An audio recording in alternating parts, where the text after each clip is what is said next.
మా latest videos కోసం మా ఈ తెలుగు న్యూస్ ఛానల్ సబ్స్క్రైబ్ చేసి గంట సింబల్ యాక్టివేట్ చేసుకోండి. ఈ నెల 7న కోజాగరి పౌర్ణమి వస్తుంది. ఇది చాలా అరుదైన పౌర్ణమి. ఎన్నో వందల సంవత్సరాల తర్వాత వస్తుంది కనుక శక్తివంతమైన ఈ పౌర్ణమి తిథి రోజున ఈ 2 వస్తువులను మీ ఇంటికి తెచ్చుకోండి. అలా తెచ్చుకుంటే కోట్లు దూసుకు వస్తాయి. మీ సంపాదన పెరుగుతుంది. లక్ష్మీదేవి మీ ఇంట్లో తిష్ట వేసుకుని కూర్చుంటుంది. మీకు కావలసినంత ఐశ్వర్యాన్ని కూడా ఇస్తుంది. ఎవరైతే గుర్తుపెట్టుకొని ఈ 2 వస్తువులను ఇంటికి తెచ్చుకుంటారో అలాంటి వాళ్ళ యొక్క సుడి తిరిగిపోతుంది. వారికి అంతా కూడా మంచి జరుగుతుంది. చాలా అద్భుతమైన ఫలితాలు కూడా కలుగుతాయి. కాబట్టి ఈ వస్తువులను మీ ఇంటికి తెచ్చుకోండి. అసలు ఈ పౌర్ణమి రోజు ఏ వస్తువులను ఇంటికి తెచ్చుకోవాలో ఇప్పుడు మనం ఈ వీడియోలో వివరంగా తెలుసుకుందాం. ఫ్రెండ్స్, అంతకన్నా ముందు కామెంట్ బాక్స్లో ఓం శ్రీం లక్ష్మీం నమః అని కామెంట్ చేయండి. అలాగే వీడియోని లైక్ చేసి మా ఛానల్ని సబ్స్క్రైబ్ చేసుకోవటం మర్చిపోవద్దు. నార్మల్గా పౌర్ణమి అత్యంత శక్తివంతమైనది. చాలా పవర్ఫుల్ పౌర్ణమి. దీనికి అతీత శక్తి ఉంటుందని పురాణాలు చెప్తూ ఉన్నాయి. అందుకే మీరు ఈ వస్తువులను ఇంటికి తెచ్చుకోండి. అలా తెచ్చుకోవటం వల్ల అంతులేని సంపద మన సొంతమవుతుంది. చాలా మంచి రిజల్ట్ ఉంటుంది. ఈ వస్తువుల వల్ల కూడా మన అదృష్టం అనేది మారిపోతుంది. అదృష్ట ద్వారాలు తెరుచుకోవటము, దురదృష్టం అనేది పోవటము, లక్ష్మీదేవి అనుగ్రహం కలగటము, మన తలరాత సైతం మార్చే అంత శక్తి ఈ పౌర్ణమి రోజు తెచ్చుకునే వస్తువులకు ఉంటుంది. మనం ఇక్కడ మొత్తం 4 వస్తువులను గురించి చెప్పుకుందాం. మీరు అందులో ఉండే వస్తువులు తెచ్చుకోండి. అంటే మీకు నచ్చిన వస్తువులు, మీకు ఇష్టమైన వస్తువులు, అందరికీ అందుబాటులో ఉండే వస్తువులు 2 తెచ్చుకుంటే చాలు. ఈ వస్తువులు చాలా మంగళకరమైన శుభాలను సూచిస్తాయి, అశుభాలను దూరం చేస్తాయి. ఈ వస్తువుల వల్ల మానవుడి యొక్క జీవితమే మారిపోతుంది. కాబట్టి ఈ వస్తువులను ఇంటికి తెచ్చుకోండి. నార్మల్గా పౌర్ణమి అంటే అతీత శక్తివంతమైనది. ప్రతి నెలలో పౌర్ణమి వస్తుంది, కానీ ఒక్కొక్క నెలలో వచ్చే పౌర్ణమికి ఒక్కొక్క శక్తి ఉంటుంది. ఈ నెలలో వచ్చే పౌర్ణమికి చాలా పవర్స్ ఉంటాయి. కాబట్టి ఈ పౌర్ణమిని ఎవ్వరూ కూడా వదులుకోకూడదని వేద పండితులు కూడా సూచిస్తూ ఉన్నారు. అందుకే మీకు తోచిన పరిహారం కావచ్చు, విధి విధానాలు కావచ్చు, ఈరోజు ఆచరించడం వల్ల మంచి శుభ ఫలితాలు ఉంటాయి. చాలామంది ఏమనుకుంటారంటే లక్ష్మీదేవి అనుగ్రహం కలగటం లేదు, లక్ష్మీదేవి మా ఇంట్లో అడుగు పెట్టడం లేదు, ఆ తల్లి మమ్మల్ని కరుణించటం లేదు, ఆమె యొక్క కృపా కటాక్షాలు మాకు అందటం లేదని బాధపడిపోతూ ఉంటారు కదా. అలాంటి వాళ్ళు ఈ వస్తువులు తెచ్చుకుంటే తప్పక లక్ష్మీదేవి అనుగ్రహం కలుగుతుంది. నార్మల్గా లక్ష్మీదేవికి ఈ పౌర్ణమి అంటే చాలా ఇష్టం. ఈ రోజే ఆ తల్లి పుట్టింది. పైగా ఈ పౌర్ణమి శుక్రవారం రోజే వచ్చింది. ఆ తల్లి ఈరోజు భూమి మీదే సంచరిస్తూ ఉంటుంది. ఏ ఇల్లు అయితే ఆ తల్లికి నచ్చుతుందో ఆ ఇంట్లోకి ప్రవేశిస్తుందని పురాణాలు చెప్తూ ఉన్నాయి. పౌర్ణమి అనేది చాలా వరకు కూడా పవిత్రతను కలిగి ఉంటుంది. కాబట్టి పౌర్ణమి రోజు చేసుకునే పరిహారానికి చాలా మంచి ఫలితం దక్కుతుంది. మన జీవితం మారుతుంది. అందుకే మీరు ఈరోజు ఉదయాన్నే లేచి శుచిగా స్నాన కార్యక్రమాలు చేసుకోండి. స్నానం చేసే ముందు ముఖానికి చిటికెడు పసుపు రాసుకోండి. అంటే స్త్రీలైతే ముఖానికి రాసుకోండి, పురుషులైతే స్నానం చేసే నీటిలో చిటికెడు పసుపు కలిపి చేసుకోండి. అలా చేస్తే చాలా మంచిది. లక్ష్మీ కటాక్షం పెరుగుతుంది. అలా స్నానం చేసిన తర్వాత లక్ష్మీదేవి ముందు దీపం పెట్టి ఆరాధన చేసుకోండి. ఇక ఈ పౌర్ణమి రోజు కొన్ని వస్తువులను ఇంటికి తెచ్చుకుంటే ధనం దూసుకు వస్తుంది, లక్ష్మీదేవి అనుగ్రహం కలుగుతుందని శాస్త్రాల్లో ఉంది. మరి ఆ వస్తువులలో మొదటి వస్తువు ఏమిటి అంటే యాలకుల ప్యాకెట్. ఈ వస్తువుకు అతీత శక్తి ఉంటుంది. ఈరోజు ఒక యాలక్కాయల ప్యాకెట్ను చిన్నది ఇంటికి తెచ్చుకోండి. మీరు గుర్తుపెట్టుకోండి, మీరు పెద్ద ప్యాకెట్ ఏం తెచ్చుకోకండి, చాలా చిన్నది తెచ్చుకోండి. మీకు 10-15 రూపాయలు పెడితే చిన్న ప్యాకెట్లు దొరుకుతూ ఉంటాయి కదా, వాటిని కూడా మనం ఇంటికి తెచ్చుకోవచ్చు. అలా తెచ్చుకొని ఆ యాలక్కాయలను పూజ గదిలో పెట్టుకోవాలి. అంటే తేగానే వాటిని విప్పేసి మనం వాడుకోకూడదు. తెచ్చుకుంటాం కదా, తెచ్చుకున్న తర్వాత వాటిని కాసేపు పూజ గదిలో పెట్టాలి.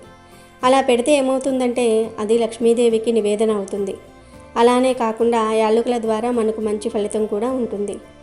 యాలక్కాయలు అమ్మవారికి ఇష్టం కాబట్టి ఇలా తెచ్చుకున్న తర్వాత పూజ గదిలో పెట్టుకొని ఆ యాలక్కాయల ప్యాకెట్లో నుంచి 5 యాలక్కాయలు తీసేసి లక్ష్మీదేవి పటం ముందు పెట్టి పూజించి ఆ తర్వాత ఆ యాలక్కాయలను ధనం దాచే చోట దాచుకోవటం కానీ, లేదంటే దీపం పెడితే అందులో ఈ యాలక్కాయలను వేయటం కానీ, లేదా తినే ఆహారంలో కలుపుకోవడం కానీ చేయాలి. అలా చేస్తే అదృష్టం మనల్ని వరించటం, అలాగే మన తలరాత మారిపోవటం, ధనం విపరీతంగా రావటం ఇలాంటివి జరుగుతూ ఉంటాయి. అందుకే ఈరోజు యాలక్కాయలు ఖచ్చితంగా ఇంటికి తెచ్చేసుకొని పూజ గదిలో పెట్టి పూజించుకొని ఆ తర్వాత మీరు వాటిని పాయసంలో కానీ లేదంటే కనుక తినే ఆహారంలో కానీ ఉపయోగించుకోండి, సరిపోతుంది. ఇక ఈరోజు ఇంటికి తెచ్చుకోవాల్సిన రెండో వస్తువు ఏమిటి అంటే పంచదార. పంచదార అంటే తీపి పదార్థం కదా, కాబట్టి మంచి వార్తలు వినాలి, చెడు వార్తలు వినకూడదు. మాకు మంచిగా జరగాలి, మంచి ఫలితం ఉండాలి అని కోరుకుంటారు కదా, అలాంటి వాళ్ళు ఖచ్చితంగా పంచదారను తెచ్చుకోండి. కావాలంటే పంచదారకు బదులు బెల్లం కూడా ఈ పౌర్ణమి రోజు ఇంటికి కొని తెచ్చుకోవచ్చు. అలానే పంచదార కూడా తెచ్చుకోవచ్చు. పంచదార అనేది చాలా పవిత్రతను కలిగి ఉంటుంది. పౌర్ణమి రోజు పంచదార తెచ్చుకొని ఆ పంచదారతో అమ్మవారికి మనం నైవేద్యం చేసి పెట్టినా లేదంటే గనుక అదే పంచదారను అమ్మవారికి నివేదన చేసినా మనకు ఫలితాలు కలుగుతాయి. నివేదన చేసిన తర్వాత దాన్ని మనం స్వీకరించడం వల్ల కూడా మంచి ఫలితం ఉంటుంది. అంటే మనం ఒక 1/4 కేజీ పంచదార తెచ్చుకుంటే అమ్మవారి పటం ముందు పెట్టుకొని ఆ పంచదార అంతా మనమే స్వీకరించాలని కాదు, అందులో నుండి కొంచెం అంటే ఒక గుప్పెడంత పంచదారను మనం స్వీకరించుకోవాలి. మిగిలిన ఆ పంచదారతో తీయటి పదార్థాలు చేసి లక్ష్మీదేవికి అప్పుడప్పుడు నివేదన చేయటం, అలాగే మన ఇంట్లో టీలో కానీ కాఫీలో కానీ ఇలా వాడుకోవచ్చు. ఆ పంచదారను వాడుకోవటం వల్ల కూడా మంచి ఫలితాలు ఉంటాయి. కానీ ఏ వస్తువునైనా సరే మీరు తెచ్చిన వెంటనే తీసుకుని వెళ్ళి దాన్ని గబగబా చింపేసి మీరు వాడుకోకండి. ఇంటికి తెచ్చుకున్న తర్వాత వాటిని కాసేపు అంటే ఒక 10-15 నిమిషాలు పూజ గదిలో పెట్టుకుంటే అవి ఇంకా పవిత్రంగా మారుతాయి. ఈ వస్తువులు పూజ గదిలో పెట్టుకున్నప్పుడు లక్ష్మీదేవి యొక్క చూపు ఆ వస్తువుల మీద పడుతుంది. అలా పడ్డప్పుడు ఆ లక్ష్మీదేవి మనలను చక్కగా అనుగ్రహిస్తుంది, మంచి ఫలితాలను కూడా మనకు ఇచ్చేలాగా చేస్తుంది. కాబట్టి ఇలా పంచదారను తెచ్చుకొని మీరు ఈ విధంగా ఉపయోగించుకోండి. ఈరోజు పంచదార తెచ్చుకున్న తర్వాత ఆ పంచదారను పూజ గదిలో కాసేపు ఉంచి ఆ తర్వాత కొంచెం పంచదారను ప్రసాదంగా స్వీకరించి మిగిలిన పంచదారను పంచదార డబ్బాలో పోసుకోండి. మీ డబ్బాలో పంచదార ఉన్నప్పటికీ కూడా ఇది పోసేసి ఆ పంచదారను ఇంట్లోకి ప్రసాదాలలోనికి వాడుకోండి. ఇలా ఈరోజు పంచదారను తెచ్చుకుంటే ధనం వస్తుంది, మంచి వార్తలు వినడానికి అవకాశం ఉంటుంది. చేదు వార్తలు అనేవి మీ దరిదాపుల్లో కూడా రాకుండా ఉండడానికి కూడా ఈ పంచదార ఉపయోగపడుతుంది. కాబట్టి మీరు ఇలా పంచదార కానీ లేదంటే యాలక్కాయలు కానీ లేకపోతే ఇప్పుడు మనం చెప్పుకునే విధంగా పసుపును కూడా ఈ పౌర్ణమి రోజు ఇంటికి తెచ్చుకోవచ్చు. పసుపు మంగళకరమైనది, శుభకరమైనది, శుభాలను సూచిస్తుంది, అశుభాలను దూరం చేస్తుంది. పసుపు లక్ష్మీకారకంగా భావిస్తారు. పసుపును అందరి దేవుళ్ళు ఇష్టపడుతూ ఉంటారు, అందరు దేవతలు కూడా ఇష్టపడుతూ ఉంటారు. కాబట్టి పసుపు ఇంటికి తెచ్చుకుంటే ఇక మన ఇంటికి అమ్మవారు వచ్చినట్టే అన్నమాట. పైగా ఈరోజు లక్ష్మీదేవి పుట్టినరోజు కనుక ఈరోజు పసుపు ఇంటికి తెచ్చుకుంటే లక్ష్మీదేవి ఆ పసుపుతో పాటు మన ఇంట్లో అడుగు పెడుతుంది, మనకు ఐశ్వర్యం ఇస్తుంది. పసుపు మంగళకరమైన వస్తువు, శుభకరమైన వస్తువు. ఇంట్లో అంటే శుభకార్యాలు జరగక చాలా ఏళ్ళు అయిపోయింది. ఏ శుభకార్యం చేయటం లేదు, ఏ ఫంక్షన్ జరగటం లేదు, ఎందుకో ఏమో తెలియదు కానీ మా ఇంట్లో ఇలా ఆగిపోయాయి అని బాధపడుతూ ఉంటారు కదా. అలాంటి వాళ్ళు గుర్తుపెట్టుకోండి, ఈ పౌర్ణమి తిథి రోజున పసుపు ప్యాకెట్ ఇంటికి తెచ్చుకోండి. పసుపును ఇంటికి తెచ్చుకుంటే చాలా మంచిది. ఈ పసుపును మీరు ఇంటికి తెచ్చుకుంటారు కదా, తెచ్చుకున్న తర్వాత పూజ గదిలో పెట్టుకోండి. చిన్న ప్యాకెట్ మనకు 10 రూపాయలు పెట్టినా వస్తుంది కదా, ఆ పసుపు ప్యాకెట్ను కూడా ఇంటికి తెచ్చుకోవచ్చు. అలా తెచ్చుకున్న తర్వాత ఆ పసుపును మీ పూజా గదిలో పెట్టి పూజించుకోండి. పూజించుకోవటం అంటే పూజ గదిలో పెట్టేసి వదిలివేయండి. 15 నిమిషాల తర్వాత ఆ పసుపును మీరు తీసేసి దాచిపెట్టుకోండి. ఇక తర్వాత ఆ పసుపును పూజ కోసం ఉపయోగించుకోవచ్చు, లేదా మన శరీరానికి పట్టించి స్నానం చేయటం కోసం కానీ, స్నానం చేసే నీటిలో కలుపుకోవటం కోసం, లేదా వంటింట్లో వాడుకోవటం కోసం, ఇలా మీ ఇష్టం దేనికైనా వాడుకోవచ్చు. కాళ్ళకు రాసుకోవడానికి మాత్రం వాడకూడదు. ఇలా తెచ్చుకున్న పసుపును మీ పసుపు డబ్బాల్లో ఉన్న పసుపులోనే ఆ పసుపు ప్యాకెట్ను మొత్తం కూడా పోసేయండి. అలా పోస్తే ఇంట్లో ఉన్న పసుపు కూడా పవిత్రంగా మారుతుంది. ఈ పసుపు మన పూజ గదిలో పెట్టాం కాబట్టి ఇంకా పవిత్రతను కలిగి ఉంటుంది. కనుక పసుపు కూడా ఈ పౌర్ణమి రోజు కొని ఇంటికి తెచ్చుకోవచ్చు. అలాగే ఈరోజు చీపుర్ని కొని ఇంటికి తెచ్చుకోవటం వల్ల కూడా ఫలితం ఉంటుంది. మనం ఈ రోజున ఎర్రపప్పు కొని తెచ్చుకున్నా కూడా మనకు అదృష్టం కలిసి వస్తుంది. అంటే ఈ ఎర్రపప్పు అనేది కొన్ని గ్రహాలకు అంకితం చేయబడుతుంది. కాబట్టి గ్రహస్థితి బాలేని వాళ్ళు ఎర్రపప్పు ఇంటికి తెచ్చుకున్న ఫలితం ఉంటుందని పురాణాలే చెప్తూ ఉన్నాయి. మనం ఈ వీడియోలో చెప్పుకున్నట్లుగా బెల్లాన్ని కూడా ఇంటికి తెచ్చుకుంటే కోటి రూపాయల సంపాదన మన సొంతం అవుతుంది. బెల్లం తీపి పదార్థం. బెల్లం నివేదన అయ్యే పదార్థం కాబట్టి బెల్లాన్ని ఇంటికి తెచ్చుకుంటే అదృష్టము, ఐశ్వర్యము, ఎనలేని సంపద మన సొంతం అవుతూ ఉంటాయి. తిరిగిలేని యోగాలతో మన జీవితమే మారిపోయి మనకంతా కూడా మంచి జరుగుతుంది. మనం పట్టిందల్లా బంగారంలాగా మారుతుంది.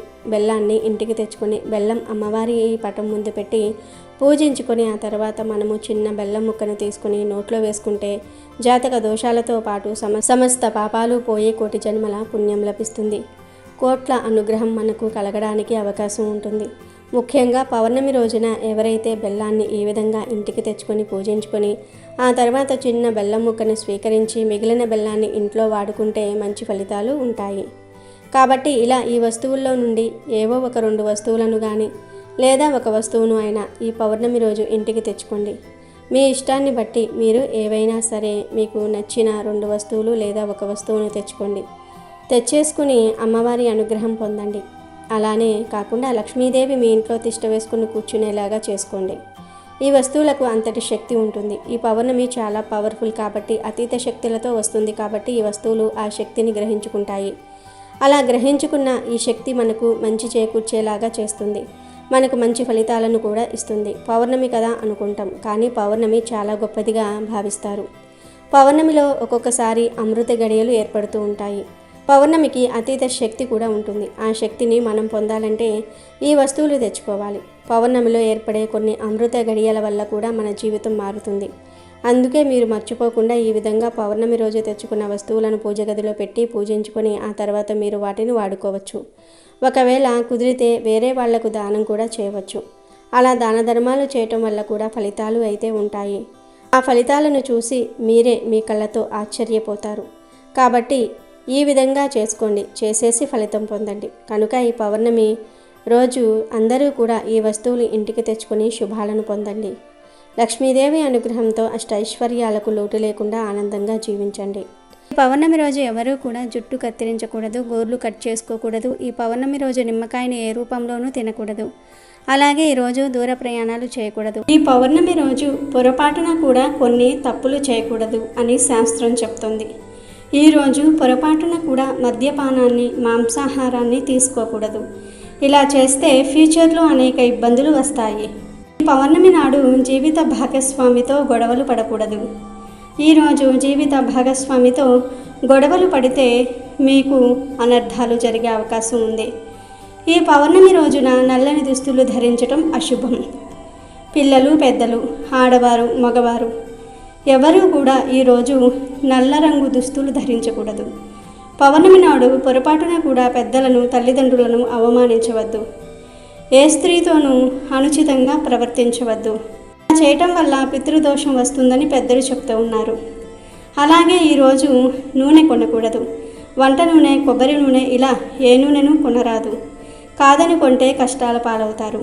అదేవిధంగా ఈరోజు సాయంత్రం సమయంలో ఒక నిమ్మకాయను తీసుకుని 2 ముక్కలుగా కోసి వాటిపై పసుపు, కుంకుమ వేసి గుమ్మానికి 2 వైపులా పెట్టాలి. ఇలా పెడితే ఇంటికి ఉన్నటువంటి దిష్టి దోషాలు అన్నీ కూడా తొలగిపోతాయి. ఇంట్లోకి సిరి సంపదలు వస్తాయి. యుజ పౌర్ణమినే శరత్ పౌర్ణమి అని అంటారు. ఇది అమ్మవారి ఆరాధనకు చాలా విశేషమైన రోజు. మామూలు ప్రజలు అమ్మవారి ఆరాధన, దేవీ నవరాత్రులు 9 రోజులు చేస్తే దేవి ఉపాసకులు మాత్రం ఆశ్వీజయుజ శుద్ధ పాడ్యమి నుంచి పౌర్ణమి వరకు 15 రోజుల పాటు చేస్తారు. ఏడాదిలో ఈ ఆశ్వీజయుజ పౌర్ణమి నాడు మాత్రమే చంద్రుడు పూర్తి 16 కళలతో ప్రకాశిస్తూ ఉంటాడు.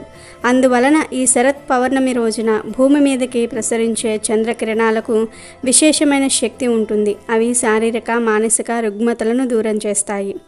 ఈ చంద్రకాంతిలో కూర్చొని లలితా సహస్రనామ పారాయణం చేయటం, ఆవు పాలతో చేసిన పరమాన్నం చంద్రుడికి నివేదన చేసి రాత్రంతా చంద్రకాంతిలో ఉంచి ఉదయాన్నే దాన్ని ప్రసాదంగా స్వీకరించటం వలన చాలా మేలు జరుగుతుంది. కాంతి నుంచి ఈ పౌర్ణమి రోజున అమృతం కురుస్తుందని శాస్త్రం చెప్తుంది. చంద్రకాంతిలో ఉంచిన పరమాన్నం చంద్రకిరణాలలో ఉన్న ఔషధీ తత్వాన్ని తనలో ఇముడింపజేసుకుంటుంది. మరునాడు ఉదయము ఆ పరమాన్నాన్ని కుటుంబ సభ్యులందరూ కూడా ప్రసాదంగా స్వీకరించాలి. ఆశ్వీజయుజ పౌర్ణమికే కోజాగరి పౌర్ణమి అనే పేరు కూడా ఉంది. కోజాగరి పౌర్ణమి రోజున లక్ష్మీదేవిని పూజిస్తారు. ఈరోజు లక్ష్మీదేవి భూమి మీదకి వస్తుందని ప్రతీతి. ఈరోజు కోజాగరి వ్రతం చేస్తారు. లక్ష్మీదేవికి ప్రేమైన వ్రతం ఈ కోజాగరి వ్రతం. సంపదలను, సౌభాగ్యాన్ని ప్రసాదించే చల్లని తల్లిగా శ్రీ లక్ష్మీదేవిని పూజిస్తాము. లక్ష్మీదేవికి అత్యంత ప్రియమైన మరియు దారిద్ర్య వినాశక వ్రతం కోజాగరి వ్రతం. ఒకసారి మహర్షులందరూ కూడా వాల్కీల్య మహర్షిని దారిద్ర్యం తొలగిపోయి లక్ష్మీదేవి ప్రసన్నం అయ్యే వ్రతాన్ని వివరించమని కోరగా ఆయన కోజాగరి వ్రతాన్ని వివరించినట్లుగా పురాణ విదితం. పూర్వం మగధ దేశంలో వలితుడనే బ్రాహ్మణుడు నివసిస్తూ ఉండేవాడు. అతడు గొప్ప పండితుడు, భక్తుడు, కానీ అతను కటిక పేదవాడు. ఆయన భార్య అయిన చండి పరమ గయ్యాలి. తనకి బంగారం, పట్టు వస్త్రాలు కొని ఇవ్వలేదని వలితుడి మాటలను ధిక్కరించి వ్యతిరేకంగా ప్రవర్తించేది. తన మాటను అస్సలు వినేది కాదు. ఒకసారి వలితుడి స్నేహితుడైన గణేశ వర్మ వలితుడి బాధను చూసి, నీవు ఏ పని చేయించుకోవాలనుకుంటున్నావో దానికి వ్యతిరేకంగా పని చేయమని నీ భార్యకు చెప్పు.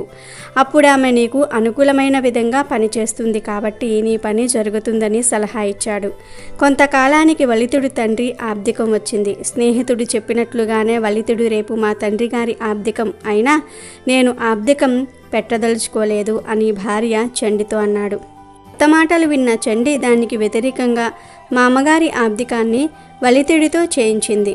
అన్నీ సవ్యంగా జరుగుతున్నాయన్న సంతోషంలో వలితుడు భార్య చండితో పిండాలను తీసుకుని వెళ్ళి నదిలో పడేసి రమ్మన్నాడు. వెంటనే చండి పిండాలను ఊరిలోని కాలువలో పడేసి వచ్చింది. అది చూసిన వలితుడి మనస్సు విరక్తి చెందటంతో ఇల్లు వదిలి అరణ్యానికి వెళ్ళిపోయాడు. కొంతకాలం తర్వాత ఆశ్వీజ పౌర్ణమి వచ్చింది. సాయంకాలం అయ్యింది. ముగ్గురు నాగకన్యలు వచ్చి నదిలో స్నానం చేసి లక్ష్మీదేవిని పూజించారు. పాచికలు ఆడడానికి సిద్ధమయ్యి నాలుగో మనిషి లేకపోవటంతో ఎవరైనా సరే ఉన్నారేమోనని చుట్టుప్రక్కల గాలించారు. వారికి వలితుడు కనిపించాడు. అప్పుడు ఆ నాగకన్యలు వలితుడిని పాచికలాడడానికి రమ్మని కోరారు. కానీ అది జూదం కాబట్టి తాను ఆడనని వారికి వివరించాడు వలితుడు. ఈరోజు పాచికలు ఆడటం నియమమని నాగకన్యలు వలితుడికి చెప్పి పాచికలాడడానికి ఒప్పించారు.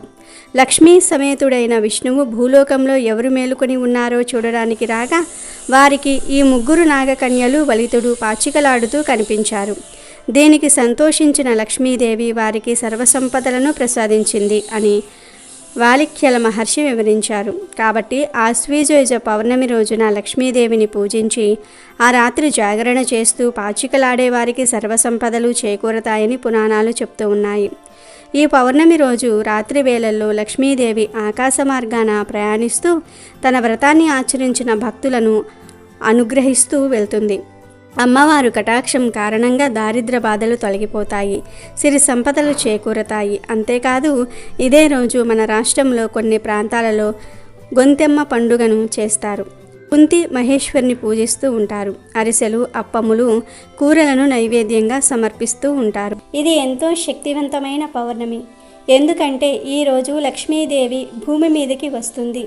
అయితే ఈ పౌర్ణమి రోజు ఇంటి గుమ్మానికి ఇది ఒక్కటి కడితే చాలు, సొంత ఇంటి కల నెరవేరిపోతుంది అని శాస్త్రాలు చెప్తూ ఉన్నాయి. చాలామందికి సొంత ఇల్లు కట్టుకోవాలి, లేదా కొనుక్కోవాలి, లేదా అపార్ట్మెంట్ కొనుక్కోవాలి అనే కోరిక ఉంటుంది. కానీ ఎంత కష్టపడినా ఆ కోరిక నెరవేరదు. ఇలా సొంత ఇంటి కల నెరవేర్చుకోవాలి అని ఆశపడేవారు ఖచ్చితంగా ఆశ్వీజ పౌర్ణమికి గుమ్మానికి ఈ ఒక్కటి కట్టి చూడండి. మళ్ళీ వచ్చే ఆశ్వీజ పౌర్ణమి కల్లా, అంటే మళ్ళీ వచ్చే సంవత్సరానికల్లా ఖచ్చితంగా సొంత ఇంటి కల నెరవేరిపోతుంది. మరి అసలు ఆశ్వీజ పౌర్ణమి రోజు గుమ్మానికి ఏం కడితే సొంత ఇంటి కల నెరవేరుతుందో ఇప్పుడు మనం ఈ వీడియోలో తెలుసుకుందాము. చాలామంది సొంత ఇల్లు కట్టుకోవాలి లేదా కొనుక్కోవాలి అని ఆశపడుతూ ఉంటారు. మనకంటూ ఇల్లు ఉండాలని, అందులో పిల్లా పాపలతో చక్కగా 10 కాలాల పాటు ఆ ఇంట్లో ఉండాలని ప్రతి ఒక్కరికి కోరిక ఉంటుంది. కొంతమందికి సొంత ఇంటికల త్వరగా నెరవేరుతుంది. మరి కొంతమంది ఎంత ప్రయత్నించినా కూడా ఇల్లు కట్టుకోలేకపోతారు. ఎన్ని పరిహారాలు చేసినా ఆ పని జరగదు. ఎందుకంటే పూర్వజన్మలో చేసిన పాపకర్మల వలన అలా జరుగుతుంది. ఇలా సొంత ఇంటి కల తీరట్లేదు అని బాధపడేవారు ఆశ్వీజ పౌర్ణమి రోజు ఈ చిన్న పరిహారం చేసి చూడండి. ఖచ్చితంగా మీ కళ నెరవేరుతుంది. అసలు ఏం చేయాలి అంటే, పౌర్ణమికి ముందు రోజే ఒక పల్లెటూరికి వెళ్ళండి. పొలాలలో ఉండే పిచ్చుక గూడు ఒకటి సేకరించండి. ఈ పిచ్చుక గూడును వర్షాకాలం రాకముందు పిచ్చుకలు కట్టుకుంటూ ఉంటాయి. ఈ గూళ్ళల్లో గుడ్లు పెట్టి పిల్లలు పెద్దయిన తర్వాత పిచ్చుకలు గూటిని విడిచి వెళ్ళిపోతాయి. ఒకసారి వదిలిపెట్టిన గూటిని మళ్ళీ ఏ పక్షి ఉపయోగించదు. అలా పిచ్చుకలు వదిలేసిన గూటిని ఒకదానిని సేకరించండి. పక్షి లేదా పక్షి పిల్లలు ఉన్న గూళ్ళను మాత్రం అస్సలు కదపకండి. అలా చేస్తే పాపం కలుగుతుంది. ఇలా పక్షులు వదిలేసిన ఒక గూటిని సేకరించి పౌర్ణమికి ముందు రోజు సేకరించి ఉంచుకోండి. ఆ పక్షి గూడును ఇంటికి తీసుకువచ్చి పసుపు నీళ్లు చల్లండి. పౌర్ణమి రోజు అనగా ఆశ్వయుజ పౌర్ణమి రోజు సాయంత్రం 6 నుండి 10 మధ్యలో ఈ గూటిని లక్ష్మీదేవి ఫోటో ముందు పెట్టి మీ సొంత ఇంటి కోరికను చెప్పుకోవాలి. అమ్మవారికి మనస్ఫూర్తిగా మీ కోరికను చెప్పుకోండి. అమ్మ, ఎలా అయినా సరే మా సొంత ఇంటి కల నెరవేరాలి. మేము ఎన్నో ఇబ్బందులు పడుతూ ఉన్నాము. సరిపడా డబ్బులు చేకూరి ఎలాంటి ఆటంకాలు లేకుండా మేము సొంత ఇంటిని కట్టుకోవాలి, లేదా కొనుక్కోవాలి, లేదా అపార్ట్మెంట్ కొనుక్కోవాలి అని దృఢంగా సంకల్పం చెప్పుకోండి. ఆ తర్వాత పిచ్చుక గూడికి దీపం ధూపం చూపించాలి. రాత్రి 10 తర్వాత ఈ గూటిని పూజ గదిలో నుండి తీసి ప్రస్తుతం మీరు ఉంటున్న ఇంటి మెయిన్ డోర్ ముందు వేలాడదీయండి. పౌర్ణమికి ముందు రోజే ఈ పక్షి గూడును తెచ్చుకుని పౌర్ణమి రోజు గుమ్మానికి కట్టాలి. ఈ గూటికి పూజ చేసే సమయంలో అంటే లక్ష్మీదేవి ఫోటో దగ్గర పెట్టినప్పుడు అగరవత్తుల ధూపం వెయ్యాలి, దీపం చూపించాలి. ఆశ్వయుజ పౌర్ణమి రోజు ఇలా చేస్తే ఖచ్చితంగా సంవత్సరంలో మీ సొంత ఇంటి కల నెరవేరుతుంది. ఈ పక్షి గూడు లక్ష్మీ సరస్వతులకు మక్కువ కాబట్టి దీనిని కట్టడం వలన సిరి సంపదలు కలిగి ఇంట్లో నరఘోష శత్రు బాధలు లేకుండా చేస్తుంది. ఈ పరిహారాన్ని ఒరిజినల్ పిచ్చుక గూడుతోనే చెయ్యాలి. ఆర్టిఫిషియల్ పక్షి గూడుతో పరిహారం చేసిన ఫలితం మాత్రం ఉండదు. కాబట్టి సొంత ఇల్లు కట్టుకోవాలి లేదా కొనుక్కోవాలి అనే కోరిక ఉన్న ప్రతి ఒక్కరూ కూడా ఆశ్వయుజ పౌర్ణమి రోజు గుమ్మానికి దీనిని కట్టి అంటే పిచ్చుక గూడును కట్టి, అది కూడా ఒరిజినల్ పిచ్చుక గూడును కట్టి ప్రతిరోజు అగరవత్తుల ధూపం చూపించండి. తప్పక మీ కోరిక అనేది నెరవేరుతుంది. వీడియో నచ్చితే లైక్ చేయండి, షేర్ చేయండి, బట్ సబ్స్క్రైబ్ చేసుకోవడం మర్చిపోవద్దు.